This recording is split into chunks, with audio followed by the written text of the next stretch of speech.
अस्सलाम वालेकुम। प्रोग्राम फैसला आपका में खुश आमदीद। मैं हूं इमरान सुल्तान। आसमा शिराजी आज निजी मसरूफियत की वजह से इस प्रोग्राम को कंडक्ट नहीं कर पाई, तो ये जिम्मेदारी मुझे सौंपी गई। अब नाज़रीन, जिस तरह से आप देख रहे हैं कि अक्टूबर के इस महीने में हम देख रहे हैं काफी अरसे बाद लॉकडाउन में जब पूरा मुल्क, पूरी दुनिया स्टैंड स्टिल थी, पाकिस्तान भी तमाम तर सरगर्मियां जो हैं वो बिल्कुल मुंजमद थी। अब आहिस्ता आहिस्ता पॉलिटिकल टेम्परेचर जो है वो बढ़ रहा है। साथ इसके कि पूरा मुल्क खुला, उसके साथ साथ ही हमने देखा कि जो सियासी सरगर्मियां जो हैं वो बढ़ रही हैं। और ऐसे में 11 रुकनी जो एक इत्तेहाद इस वक्त ऑपोजिशन जमातों का बना, पाकिस्तान डेमोक्रेटिक मूवमेंट के नाम से, उन्होंने उनकी जो पॉलिटिकल एक्टिविटीज है वो बहुत ज्यादा अब जो है वो ट्रिगर होती जा रही हैं। और साथ ही साथ उसे काउंटर करने के लिए हुकूमती वज़रा, हुकूमत जो है वो भी दिन में जो है वो दर्जनों प्रेस कॉन्फ्रेंसेस भी हम देखते हैं और मुख्तलिफ ट्वीट्स भी हम देखते हैं। बहरहाल आज भी हमने देखा कि पाकिस्तान डेमोक्रेटिक मूवमेंट के सबसे बड़े कोलिशन पार्टनर अगर कहा जाए, मुस्लिम लीग नून, पाकिस्तान पीपल्स पार्टी भी उसका हिस्सा है, जमीयत उलमा इस्लाम, फजलुर रहमान ग्रुप भी उसका हिस्सा है और बहुत सारी जमातें। तो ये 11 पार्टीज का एक कोलिशन जो है वो इत्तेहाद है। आज के जो नून लीग का एक इजलास था, आला क़यादत का मुशावरती इजलास था उनके पार्लियामेंटेरियंस के साथ और उनके टिकट होल्डर्स के साथ, कि किस तरीके से उस सोच को, उस बयानिए को अपने लोगों के साथ और फिर अवामुन्नास में लेकर जाया जाए। क्योंकि अल्टीमेटली जो भी ड्राइव चल रही है, जो कहा जा रहा है, जो उनका एक्शन प्लान है कि जनवरी 2021 में जो है वो लॉन्ग मार्च होगा इस्लामाबाद की तरफ, जो कि बड़ा डिसाइसिव होगा, फैसला कुन होगा। और उससे पहले जो तैयारियां की जा रही हैं, जो मास्टर प्लान है, वो पब्लिक मीटिंग्स का, कंट्री वाइड जो है वो पब्लिक मीटिंग्स होंगी और इसके साथ साथ प्रोटेस्ट, डिमॉन्स्ट्रेशन होंगे और रैलीज होंगी। और ये पहला इस सिलसिले में पावर शो जो है वो में 16 अक्टूबर को होगा। तो उसके हवाले से आज का उनका इजलास हुआ। आज के इस इजलास में क्या क्या बातें हुई, क्योंकि पार्टी कायद जो है उन्होंने भी बहुत सारी बातें कही। उसके बाद मरियम नवाज जो कि नायब सदर हैं, शाहिद खाकान अब्बासी साबिक वजीर आजम, वो भी जो है वो आए। और जो बड़ी बात ख्वाजा आसिफ जो है नून लीगी रहनुमा, उन्होंने भी की। उनका ये कहना था कि नवाज शरीफ के कहने पर 84 अरकान अगर इस्तीफा दे दे तो फिर देखते हैं कि सेनेट का इलेक्शन कैसे होता है। आज की इस तकरीब में, आज के इस मुशावरती इजलास में एक बार फिर देखा कि वोट को इज्जत दो का जो एक बयानिया है वही इसका महवर था। फिर जो कमिटमेंट थी पाकिस्तान की अस्करी फोर्सेस के साथ मुस्लिम लीग नून के दौर में, उसका भी मरियम नवाज ने बताया कि जनाब ऑपरेशन ज़रबे अज़्म में नवाज शरीफ आगे थे और पाकिस्तानी फौज जो है वो बैकिंग पे थी और ज़ाहिर की एक अच्छी वर्किंग रिलेशनशिप उनके दौर में थी। फिर साथ ही साथ शाहिद खाकान अब्बासी ने कहा कि हमारा झगड़ा आइन तोड़ने वालों के साथ है। बहरहाल स्ट्रेटेजी अभी क्या है और हिज़्बे जो इक़्तिदार है इस वक्त पीटीआई, वो किस तरीके से इसे देख रही है, आज के प्रोग्राम में जरा इसके हम जायजा लेंगे। इस वक्त हमें लाहौर स्टूडियो से ज्वाइन किया है अली गौहर साहब ने। आप MNA हैं, पाकिस्तान मुस्लिम लीग नून ग्रुप से आपका ताल्लुक है। बहुत शुक्रिया अली गौहर साहब। आफ्ताब जहांगीर, आप MNA हैं, पाकिस्तान तहरीक इंसाफ से, कराची DSNG लिंक पे हमारे साथ मौजूद हैं। आफ्ताब साहब, आपका भी बहुत शुक्रिया, ऑडियो पे इस वक्त हमारे साथ मौजूद हैं।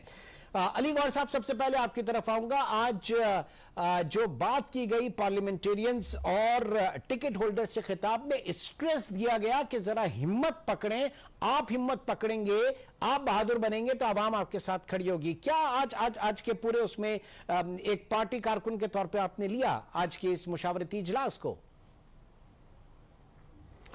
जी बिस्मिल्लाहिर्रहमानिर्रहीम। बिल्कुल मैंने आज मीटिंग अटेंड की और उस मशावरती इजलास में मियां नवाज शरीफ साहब ने खिताब किया, मरियम नवाज साहिबा ने किया और हमारे मुस्लिम लीग नून के दीगर जो कायदीन हैं उन्होंने भी खिताब किया। मैं गुजारिश करता चलूँ जिसका आज खुलासा ये था कि मियां नवाज शरीफ साहब ने आज फिर अपने बयानिया को दोहराया और उन्होंने ना सिर्फ अहद किया बल्कि अहद लिया कि जिस बयानिए पर वो खड़े हैं, जिस बयानिए पर पूरी कौम उनके साथ है, अगर ये कहा जाए कि मियां साहब जो है वो पाकिस्तानी 21 करोड़ अवाम के दिलों की तर्जमानी कर रहे हैं और उनका मुतालबा जो है वो पाकिस्तानी अवाम और पाकिस्तानी इदारों के सामने रख रहे हैं, तो ये मेरा ख्याल है कि इसमें कोई मुबालगा आराई नहीं है। आज जो पार्लियामेंटेरियन उधर मौजूद थे, टिकट होल्डर उधर मौजूद थे, उन्होंने यक जुबान होकर मियां नवाज शरीफ साहब का इस पूरी कोशिश और काविश में, इस पूरी तहरीक में उनके शाना बशाना चलने का मियां साहब के साथ अहदो पैमान को दोहराया और उस अहदो पैमान की तायीद की।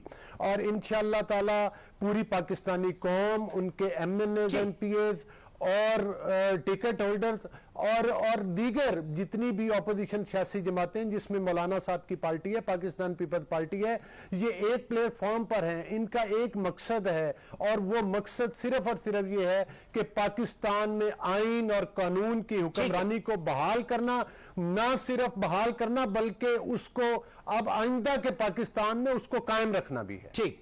आफ्ताब जहांगीर साहब, अली गौर साहब ने कहा कि जनाब मियां साहब 21 करोड़ आवाम की जो है वो तर्जुमानी कर रहे हैं, तो आपके तो मैंडेट को, आपके वोटर्स को, आपके वोट बैंक को उन्होंने साइडलाइन कर दिया। बात ये बताइएगा कि इस वक्त वाकई हिलजुल है, एक वाकई जो है वो बहुत पॉलिटिकल टेम्परेचर हाई है, या फिर ये प्याली में एक तूफान है? जी बहुत शुक्रिया इमरान कि आपने मुझे अपने प्रोग्राम में मौका दिया। पहली बात तो ये कि ये ऑपोजिशन का हक है कि वो ऑपोजिशन करे, वो जलसे करे, वो जुलूस करे, वो एहतजाज करे, बिल्कुल उनका हक है, क्योंकि अगर ये नहीं करेंगे तो ऑपोजिशन कैसे कहलाएगी। ठीक। अच्छा, अब मसला ये है कि जो थोड़ी सी क्लिप मैंने देखी थी आज के इनके इजलास की, उसके अंदर क्योंकि इस वक्त जो पाकिस्तान डेमोक्रेटिक मूवमेंट है उसके सरबराह तो मौलाना फजलुर रहमान साहब हैं, लेकिन मरियम नवाज साहबा ने कहीं पे भी उनके हक में नारे नहीं लगाए, कहीं भी उनके हक में ये नहीं कहा कि जी आपने उनके साथ वफात निभानी है, आपने उनको उनका साथ देना है। वो सारी तकरीर सारा कुछ तो अपने खानदान के गिर्द घूमती रही कि नवाज शरीफ, हमजा शहबाज शरीफ है और ये मरियम नवाज की आपने तायद करनी है, आपने उनके सामने उनको मायूस नहीं करना है। लेकिन वो जो PADM बनाई है, अभी ताजा बनी है, उसका तो कहीं जिक्र ही नहीं था। बाद में वो शाहिद खान अब्बासी साहब ने कहा और उन्होंने कहा कि जी उनका भी साथ देना है, उनके जलसों को भी कामयाब करना है, उनके जलसों को। देखिए ये बड़ी चीज नोट करने की। मैं ये समझता हूँ कि मुझे आज तक अभी वोट को इज्जत दो की बात हुई, गद्दारी की बात हुई, तो गद्दारी का कोट तो नवाज शरीफ ने भी पहना था और जिनके खिलाफ पहना था वो भी इनके साथ बैठे हुए। अच्छा, इसी तरह गद्दारी का मुकदमा तो 1975 में भी बना था। उस वक्त की जो लिस्ट उठा के देखे तो बड़े बड़े सियासतदान थे जिसको भुट्टो साहब ने कल जिन्होंने मुकदमा बनाए थे। हमने तो कोई गद्दारी का मुकदमा नहीं बनाया, ये तो आवाम की राय है। ठीक है, आप आपके पॉइंट को लेता हूं। PDM पाकिस्तान डेमोक्रेटिक अलायंस और उसके जो महसूस की गई हिज़्ब इक़्तिदार ने जो चीज, तनकीद निगारों ने जो चीज महसूस की कि वो एक मूवमेंट के तौर पर उसको शायद नहीं लेकर जाया जा रहा, उसमें जो है इंडिविजुअल पार्टीज की बात हो रही है, अपने अपने वोट बैंक की बात हो रही है, अपने अपने लोगों की बात हो रही है। ये इंप्रेशन किस हद तक सही है, ये तासुर किस हद तक सही है अली गौर साहब? क्योंकि आज वो कह रहे हैं कि फजलुर रहमान साहब जो हैं उनके हक में बात इतनी नहीं हुई जितना अपने फैमिली और अब बचाने के हवाले से बात हुई और उनका साथ देने के हवाले से बात हुई। देखिए, मियां साहब ने और मोहतरमा मरियम नवाज साहिबा ने जो बात की है, आज पूरे पाकिस्तान की बात की और पूरे पाकिस्तान की आवाम की बात की, पूरे पाकिस्तान के मुकदमा की बात की।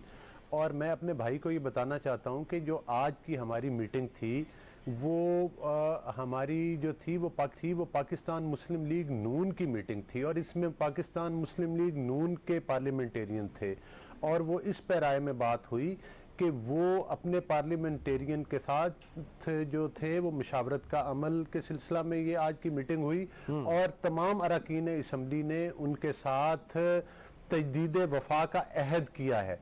और इंशाअल्लाह ताला आप देखें कि इस वक्त जो पाकिस्तान के हालात हैं, वो मियाँ साहब ने जिन चीज़ों का जिक्र किया कि सुनामी ट्रीज में पाकिस्तान के अरबों रुपए जो है वो खाए गए, लेकिन आज कोई इदारा उसकी तरफ नहीं देखता। उन्होंने कहा कि BRT पेशावर का जिक्र किया मियाँ साहब ने अपनी स्पीच में कि अरबों रुपए पाकिस्तान के लगा के, जिसका कि ये जंगला बस का मजाक उड़ाया करते थे। 3 मेट्रो शहबाज शरीफ साहब ने बनाई, एक इस्लामाबाद में बनी, उन तीनों की लागत से ज्यादा अकेला BRT पेशावर पर पैसा अरबों रुपया गवर्नेंस के ऊपर भी आ जाते हैं। गुजारिश नहीं, मैं आ जाता हूं, मैं गवर्नेंस के ऊपर भी आ जाता हूं, उसके ऊपर बिल्कुल आपका पॉइंट आगे लेकर हम कैरी करेंगे। बात यह है कि आफ्ताब जहांगीर साहब, आपको आई होप कि आपको इसका जवाब मिल गया होगा कि उनकी पार्लियामेंटेरियंस की और टिका की मुशावरती आज वो इजलास था, वो एक APC के प्लेटफॉर्म पे नहीं था या वो PDM के प्लेटफॉर्म पे नहीं था, लेकिन फिर भी आप क्या समझते हैं कि तजदीद एहद वफा की जरूरत क्यों पड़ी? क्यों ये कहा गया कि जनाब आपको मजबूती दिखाना होगी तो अवाम आपके साथ खड़े होंगे? क्या माइनस प्लस के इम्कानात मौजूद हैं? अच्छा इमरान, बिल्कुल देखिए, माइनस प्लस के इम्कानात तो बिल्कुल मौजूद हैं, इसलिए कि अभी आपने देखा पिछले दिनों भी जो है कुछ MPs जो हैं वो उन्होंने मुलाकात की है और कुछ MNA, तो इनको शक व शुबात की वजह से इन्हें तजदीद अहद वफा करने की जरूरत पड़ रही है। लेकिन मैं ये समझता हूँ कि जिस वक्त इन्होंने अनाउंस कर दिया PDM को, तो उस वक्त तो इनकी सारी जो इंडिविजुअल पार्टीज हैं वो मौखर हो गई, वो अब PDM के प्लेटफॉर्म पे चली गई। अब वो जो अलायंस है वो सुनने में आया कि वो इंतखाबी अलायंस भी है, कि वो इंतखाब भी मिलजुल के लड़ेंगे, जैसे माजी में 9 सितारे या और किसी प्लेटफॉर्म से लड़ा जाता था। तो उसमें अल्हम्दुलिल्लाह मुस्तकबिल का वजीर आजम भी इन्होंने चुन लिया है, मौलाना फजलुर रहमान को। उनकी क़यादत के अंदर ये तहरीक चलेगी और इलेक्शन कैंपेन भी चलेगी। तो मैं ये समझता हूँ कि फिर तो वफा के साथ, वफा तो सारी पार्टियों के साथ करनी चाहिए थी ना। जब ऐद ले रहे थे, जब वादा ले रहे थे, तो वो तमाम आसिफ अली जरदारी साहब का नाम भी लेना चाहिए था कि आपने आसिफ अली जरदारी से अपनी वफा निभानी है, आपने मौलाना फजलुर रहमान से निभानी है, आपने अतिक से निभानी है। ये सारे लोगों के नाम लेने चाहिए थे, बल्कि अपने खानदान के बजाय। तो फिर तो बात समझ में आती है कि भाई जिस चीज के लिए, जिस मकसद के लिए ये निकल रहे हैं, वो मकसद ये हासिल कर लेंगे। लेकिन आप यकीन करें, इमरान अली मेरा दोस्त है, मैं आपको ईमानदारी की बात बता रहा हूँ कि जिस वक्त इलेक्शन का ऐलान होगा, जब भी हो, 2023 में हो या पहले हो, ये क्योंकि इंतखाब है, जमहूरियत है, जब भी हो, लेकिन उस वक्त अगर ये इलेक्शन में जाएंगे तो आप इनकी तकरीरें सुन लीजिएगा जो 2018 में इन्होंने की। ये कभी नहीं कह सकते कि जी आप मुझे वोट ना दें, मेरे से अच्छा आसिफ अली जरदारी है, आप उसको वोट दें। सर वो 2018 की तकरीरें तो आप लोगों की भी बहुत रिकॉर्ड के ऊपर है, सुनने वाली है और बार बार सुन के बड़ा अच्छा लगता है 2018 की तकरीरें। लेकिन हुआ क्या हुआ? तो उसके बरक से बिल्कुल हमें बताएं, हम ये नहीं कह रहे आप हमारी कोताहियां बताएं, लेकिन उस 2018 के अंदर अगर आपको कहीं पर ये सुनने में मिल रहा हो कि इमरान खान चोर है, इमरान खान को हम रोड पे घसीटेंगे, इमरान खान के पेट फाड़ेंगे, मुझे एक तकरीर दिखा दें, चाहे पीपल्स पार्टी की या नून लीग की। ठीक है गौर साहब, अब ये जो बात की, जरा इसी नुक्ते पे रहते हैं, फिर आगे थोड़ा सा बढ़ूंगा। पॉइंट ये है कि 16 अक्टूबर फिर 18 अक्टूबर को पाकिस्तान पीपल्स पार्टी कराची में सानेहा कारसाज के हवाले से उनकी वो जो एक बहुत बड़ा सानेहा था, उसके हवाले से उनका जो है एक गैदरिंग होती है, जलसा होता है। अब वो PDM के प्लेटफॉर्म से होगा। एक आइडेंटिटी है, पाकिस्तान पीपल्स पार्टी की एक आइडेंटिटी है। क्या वो उस आइडेंटिटी को ओवरशैडो करने देगी, करेगी, या एक्सेप्टेंस होगी इसकी? क्योंकि ये तो मुख्तलिफ सियासी जमातों के अलग अलग उनकी ओनरशिप्स हैं इसमें। देखें, पहली बात तो ये है कि तमाम सियासी पार्टीज़ के अपने रोज़ हैं। ये सारी वो पार्टीज़ हैं जो आम इलेक्शंस में एक दूसरे के मुकाबले में जो है वो इलेक्शन कॉन्टेस्ट करके आती हैं। पाकिस्तान पीपल्स पार्टी, पाकिस्तान मुस्लिम लीग नून और JUI, ये तमाम पार्टीज वो हैं जो अपने अपने मैनिफेस्टो पर, जिन्होंने इलेक्शन पे हिस्सा लिया और अपनी नुमाइंदगी लेकर असम्बली में आए, और आइंदा भी जब इलेक्शन लड़ेंगे तो अपने मैनिफेस्टो पर इलेक्शन लड़ेंगे। गुजारिश ये है कि हम सियासी तौर पर हरीफ जरूर हैं लेकिन हम आपस में दुश्मन नहीं। हमारा किसी भी नैब न्याजी गठजोड़ का हम हिस्सा नहीं है जिससे हम किसी दूसरी पार्टी को टारगेट करके उसको विक्टिमाइज कर रहे हों। हमने कोई धौंस और धांधली के जरिए डिब्बे फाड़ के वोट हासिल नहीं किए इनकी तरह और हुकूमत पर बर्जुमान नहीं हुए।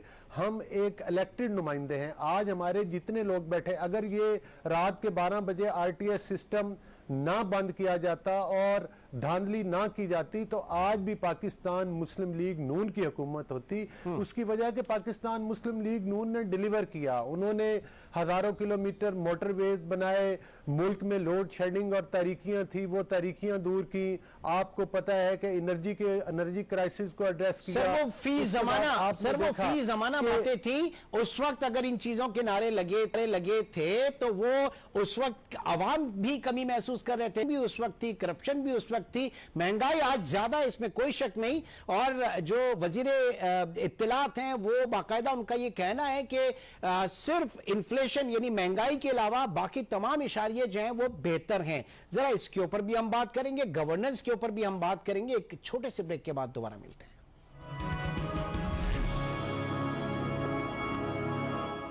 प्रोग्राम में एक बार फिर खुशामदीद। अली गौहर साहब MNA PMLN और आफ्ताब जहांगीर साहब पाकिस्तान तहरीक इंसाफ के MNA इस वक्त हमारे साथ मौजूद हैं। जहांगीर साहब, ब्रेक पे जाने से पहले बात हो रही थी, जाहिर है कि हुकूमत की जो भी स्ट्रेटजी हो, जिस तरीके से भी वो करे और हर मुमकिन इकदाम वो उठाएगी इस शोरश को, इस तहरीक को खत्म करने के लिए। लेकिन उस गवर्नेंस का क्या होगा जो कि नापैद है। महंगाई इस वक्त आपके सामने है और वजीर इत्तला जो कह रहे हैं महंगाई के अलावा तमाम इशारे मस्बत हैं। आप आवाम को कैसे जो है वो रिलीफ देंगे? आवाम ने वोट आपको करप्शन के लिए बिल्कुल दिए थे, लेकिन असल मसला आवाम का जो है वो महंगाई है, बेरोजगारी है, इलाज मुआवजा है, तालीम है, गुड गवर्नेंस है, डिलीवरी है। ये सारी चीजें नहीं है इस वक्त। अच्छा देखें, ये बिल्कुल आपकी बात सही है और मुझे इस बात से कोई वो भी इख्तलाफ भी नहीं है कि इस वक्त जो माशी सूरत हाल है, जो महंगाई की सूरत हाल है वो अच्छी नहीं है और इसकी तरफ हमारी तवज्जो भी है। इंशाल्लाह हम बहुत जल्द इस पर भी काबू पाएंगे। लेकिन क्योंकि देखें ये सारा एक पूरा एक सिस्टम था जिसका एक बहुत बड़ा बिगाड़ था और इस्लामिकली सूरत हाल इस तरह थी। फिर बीच में बहुत सारी चीजें आई, कोविड आया, उसके बाद अभी जैसे और सैलाब वगैरह आए। तो मैंने उस दिन देख रहा था कि वो कह रहे थे कि जितनी हमें मतलब पैदावार होनी चाहिए वो इतनी पैदावार मिली नहीं है। इसमें 2-3 महीने लगेंगे ताकि ये जैसे सब्जी वगैरह ये इन चीजों की कीमतों को कंट्रोल करने में। लेकिन इंशाल्लाह ये जो आटा चीनी है इस बुरान को भी हम हमारी तरजीहात में शामिल है और हम बहुत जल्द इसको पर काबू पाएंगे, क्योंकि हमें पता है अगर हमने इस पर काबू नहीं पाया तो हमारे लिए भी मुश्किलात हैं। तो हमें हर चीज की नजर है, क्योंकि हम ग्राउंड के लोग हैं, हम वर्कर्स के साथ रहते हैं, अपने लोगों के साथ रहते हैं, हमें उनकी परेशानियों का भी एहसास है। लेकिन इंशाल्लाह इसको देखेंगे कि आप ईमान भाई बहुत जल्द जो है इन चीजों पर भी हम काबू पा लेंगे और ये आप आगे चल के बेहतरी। आवाम में दोबारा जाना है, इलेक्शन कॉन्टेस्ट करना है तो आवाम जो है वो बेहतर फैसला करेगी हर किसी का, हर पार्टी का। नदीम असगर कायरा साहब, पाकिस्तान पीपल्स पार्टी से आपका ताल्लुक है, हमारे साथ मौजूद है। इस वक्त जो बात की जा रही है कि इंडिविजुअल तौर पर आज भी मियां साहब ने जो अपने लोगों से खिताब किया पार्लियामेंटेरियन से, वहां पे बस उसका महवर वो और उनका खानदान रहा। ये बताइएगा कि पीडीएम इस वक्त कहां खड़ा है, क्योंकि 18 तारीख को जो पाकिस्तान पीपल्स पार्टी सानिया कारसाज के ऊपर अपना जलसा करने जा रही है, वो किस हद तक अपनी उस स्ट्रेंथ को शेयर करेगी किसी और इत्तेहाद के साथ? वो तो एक फ्लैगशिप इवेंट होता है पाकिस्तान पीपल्स पार्टी के लिए। जी, बात आपने पहले की, जैसे गौहर साहब ने पहले ही आपको वजाहत की कि ये उनकी पार्टी का फंक्शन था और उसमें पार्टी क्यादत के साथ लोग इजहार भी करते नहीं, मैं ये कह रहा हूं कि आप 18 अक्टूबर को किस हद तक शेयर करेंगे? मैं उसी तरफ आने लगा हूं जी, मैं उसी तरफ आने लगा हूं। पहली बात यह है कि 18 अक्टूबर को, इससे पहले आपको पता है क्वेटा में JUI ने अपना जलसा रखा हुआ था, उन्होंने पोस्टपोन किया और अब हमने गुजरांवाला में रख लिया पीडीए का। और इसके बाद अगर 18 अक्टूबर को ये फैसला होता है कि 18 अक्टूबर को, आपको पता है हम सभी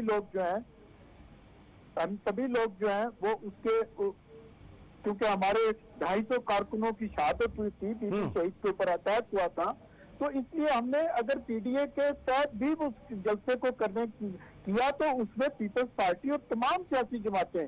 मकसद तो हमारा उस वक्त आमरीत में भी बीबी के ऊपर अटैक हुआ, हमारा 250 लोग शहीद हुए, तो उसकी याद में ही हम उस पर प्रोटेस्ट करते हैं। और अब भी हमने जो करना है वो आज की गवर्नमेंट के खिलाफ जो महंगाई है, जो गवर्नमेंट के जो मामलात हैं उनके अगेंस्ट पीडीए जो है वो उनकी जो गैर कानूनी और गैर आईनी तरीके से वो मुंतखब होकर आए हैं, धांधली से मुंतखब होकर आए हैं, उसके खिलाफ हमने प्रोटेस्ट करना है। और वो दिन के हिसाब से नहीं होता। अगर जमातों ने, तमाम पीडीए की जमातों ने मुतफिका फैसला करके कहा कि 18 को हमने उस दिन को भी मनाना है और इस गवर्नमेंट की ज्यादतियों को भी सामने रखकर हमने उनके खिलाफ प्रोटेस्ट करना है, तो इसमें तो कोई हर्ज नहीं है। ठीक है ये तो सर, वो टाइम विल टेल यू कि किस तरह से स्ट्रेंथ और सारी चीजें जो है वो जो शेयर होती हैं।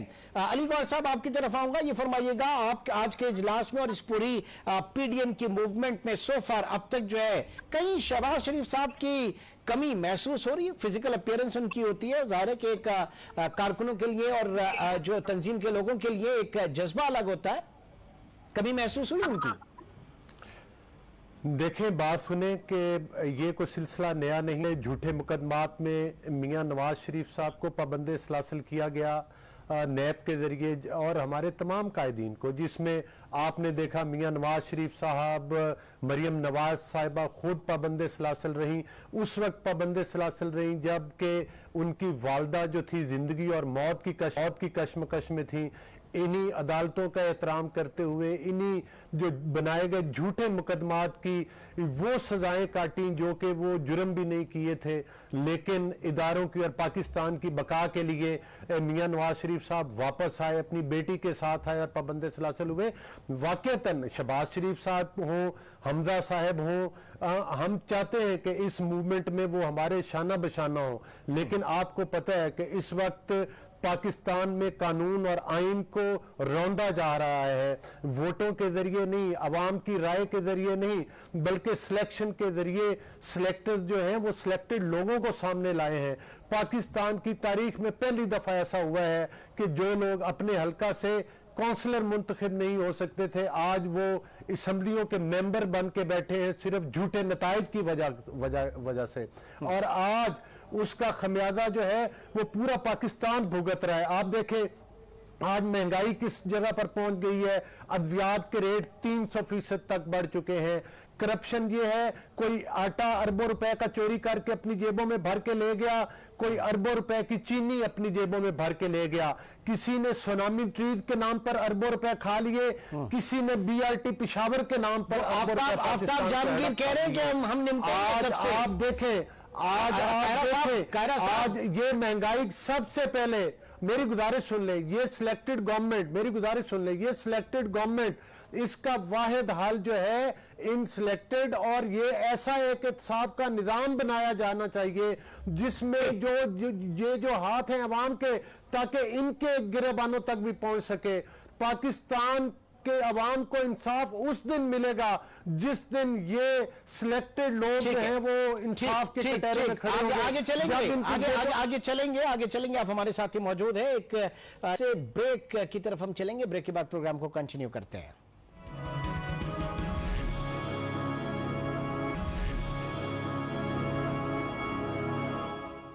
Welcome back. प्रोग्राम में एक बार फिर खुशामदीद। अली गौहर साहब, आफ्ताब जहांगीर साहब और नदीम असगर कायरा इस वक्त हमारे साथ मौजूद है और बात हो रही है इस वक्त अब जो सूरत हाल बनने जा रही है, जिस तरह से पॉलिटिकल टेम्परेचर हाई हुआ है। कायरा साहब ये फरमाइएगा, अब जो मौजूदा सूरत हाल है इसमें जाहिर है कि आहिस्ता आहिस्ता अंदेशा है, खदशा है और ये खुद पार्टी लीडरशिप जो है वो जाहिर कर रही है कि गिरफ्तारियां और बढ़ सकती हैं। जो टॉप लीडरशिप, जो फर्स्ट और सेकंड टियर लीडरशिप जो है वो गिरफ्तार हो सकती है। तो ऐसे में इस तहरीक का, इस मूवमेंट का मोमेंटम क्या आप लोगों ने डिजाइन किया है, किस लेवल पे आप इसको मुताबिक रखेंगे?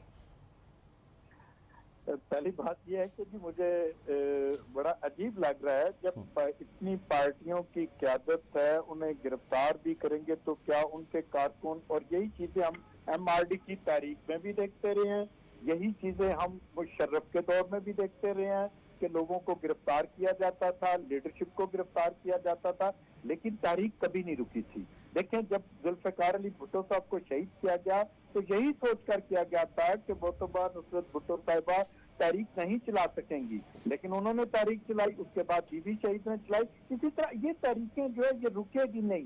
ये तहरीक एक लीडरशिप के साथ नहीं है, ये तहरीक यहाँ के 22 करोड़ अवाम चला रहे हैं, जो महंगाई में पिसे हुए लोग हैं, जो करप्शन में डूबे हुए लोगों के खिलाफ बाहर निकल रहे हैं। वो समझते हैं कि हमारे बच्चों के मुंह से जो निवाला छीन रही है गवर्नमेंट, वो उसके खिलाफ निकल रहे हैं। इस तहरीक को अगर आप ये समझते हैं कि पीपल्स पार्टी, नून, जेयूआई, एएनपी या दूसरी सियासी जमातें लीड कर रही है, नहीं, मैं समझता हूँ, ये मेरा जाती राय है, मैं समझता हूँ कि इसको 22 करोड़ अवाम लीड कर रही है। और जब 22 करोड़ अवाम लीड कर रही है तो 22 करोड़ अवाम को गिरफ्तार कर ले, हमें कुछ रोक रही है। ये कल इन्होंने गुजरांवाला में कॉर्नर मीटिंग पर छापा मारा है, इसी तरह धमकियां दे रहे हैं आजकल सभी जो लोकल लीडर्स हैं हमको कि अगर तुम बाहर निकले, जलसा करने की कोशिश की, कॉर्नर मीटिंग करने की कोशिश की, कभी कोरोना को सामने रखकर करते हैं, कभी इजाजत के नाम पर करते हैं, लेकिन ये हमें रोक नहीं सकते।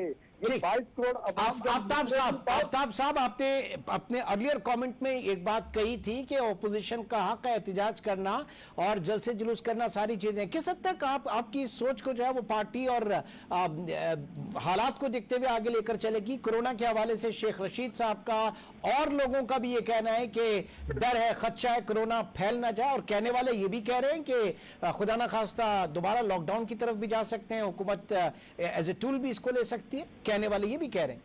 अच्छा इमरान, पहली बात तो ये कि आप, मैं कराची में हूँ इस वक्त, सूबे सिंध के अंदर। यहाँ पर सूबाई हुकूमत ने वैसे भी स्मार्ट लॉकडाउन वो शुरू किया हुआ है।